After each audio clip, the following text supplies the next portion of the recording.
A group of mid-Michigan families are working hard tonight to change the stigma of drug addiction. They gathered in Midland to address the growing epidemic of deaths from drug overdose. Now, NBC 25's Nikki Plaza in the newsroom tonight to explain their dedication and their efforts to bring more awareness to the issue. Nikki. That's right, Sadie. The families I spoke with tonight are using their grief and frustration to provide support for families affected by drug addiction. I spoke with one mother who knows the struggle all too well. That's difficult to talk about, but it was a shock.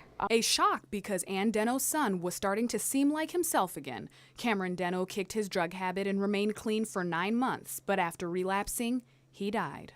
It was one time.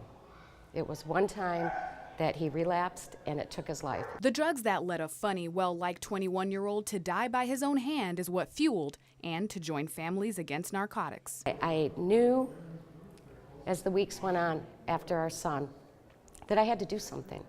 It's happening everywhere, but nobody was talking about it. Ann says the stigma associated with the deadly addiction is the reason so many families don't realize it's happening. One of the things I've learned through the years is that it's not arrogance that makes families think that this won't happen to them, but it's ignorance. Lieutenant Simon David speaking out and giving this warning. If you want to stay off drugs, then don't start. If you've got prescription medications in your homes, don't just leave them in a medicine cabinet. Lock them up, make them not accessible to only those that they're prescribed.